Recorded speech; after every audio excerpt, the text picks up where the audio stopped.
So this is the first race that I couldn't watch live, so instead I'm recording it at night time.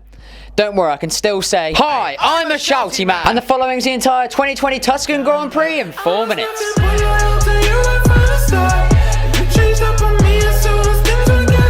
So for the second week running, Formula 1 is in Italy for the first ever Tuscan Grand Prix. And after the absolute scenes of a race we had in Monza last weekend, we were all expecting to be a little bit disappointed this time out, as the fast flowing nature of this track didn't seem like it would provide that many overtaking opportunities. That being said though, this track does look mega to drive. Moreover, since this weekend marks Ferrari's 1000th Grand Prix, they're now running a one-off paint scheme this weekend, because that went so well for Mercedes last year. Instead of their usual red, the prancing horses turned up to Mugello with this sort of burgundy colour. Disgusting! Yet despite its poor looks, Leclerc managed to magic its way onto 5th on the grid, while Seb was knocked out in Q2. Will we actually get some action in today's race? Let's find out, as it's 5 red lights and away we go! Bottas gets a mega start as he jumps Hamilton off the line, as we're 3 or 4 wide going into turn 1 as Verstappen's falling back. Sainz goes around and oh, a big crash! Verstappen out! Gasly out! Safety car! As Gasly got squeezed in that closing gap and rear ends Max. Leclerc now sits 3rd in the order. Can he somehow get Ferrari a podium on their 1000th Grand Prix? Definitely not, but we could hope. But anyway, let's find out as the safety car comes in and we get ready to go racing again. Big crash on the home straight as the second half of the grid decide the race has already started, whilst the first half are still cruising. Bloody hell! Giovinazzi, Latifi, Sainz and K-Mag all out of the race as we see another red flag for the second race in a row. What a bloody start! As we now only have 14 cars remaining. Oh no, make that 13, as Ocon's now retiring with brake overheating issues, which is sad but also means George Russell is in 10th. Nobody panic, alright, we've been here before, but it's looking likely he could get some points, finally. But it's time to get back racing as once again it's 5 red lights and away we go. Albon has a shocking start as Hamilton takes the lead into turn 1 and then wastes no time making his way off into the sunset. Leclerc is doing his best to hold on to that 3rd place, but his power unit just can't deliver, as Stroll takes him around the outside into turn 1 claiming 3rd. Could Daddy's boy be looking at back-to-back podiums? Who knows? But he might be worried about the pace of Ricciardo, as I'm sure Renault team boss Cyril is, as he's promised to get a tattoo if his driver got a podium this season. And if I were him, I'd start looking for designs. As Daniel gets past Perez and then Leclerc, taking 4th place from the struggling Ferrari, as he continues to lose 2 more positions before calling it a day on those tyres and pitting for fresh ones. Ricciardo's then closing the gap on Stroll as the race begins to settle down slightly into more of the snooze fest we were expecting, with cars now beginning to pit. And the undercut works wonders for Renault, as Ricciardo comes out in front of Stroll and Cyril doesn't know whether to smile or cry. As out of nowhere, a big crash for Stroll. There is mega damage on that racing point, with the red flag coming out once again for the 2nd time in this race. And we thought this race would be boring. There's only 12 cars left. And so after a little while of waiting and some dodgy recovery, we're ready to go racing again with just 13 laps to go. And for the 3rd time today, we have 5 red lights and away we go again. It's a shocking start for Bottas as Ricciardo takes 2nd. But that doesn't last long as Bottas finally pulls his finger out and decides to start racing a lap later, retaking 2nd a lap later, and now leaving Ricciardo to battle with Albon for 3rd place, with just 10 laps to go. But to interrupt this excitement, however, I have some bad news. George Russell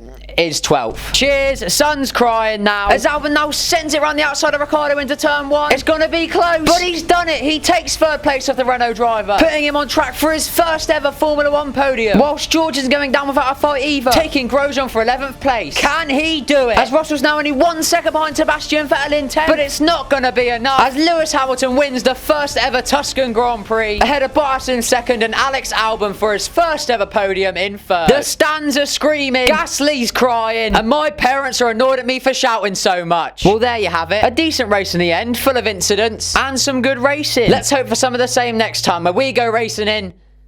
Oh no. Oh, f***. It's Russia next. What?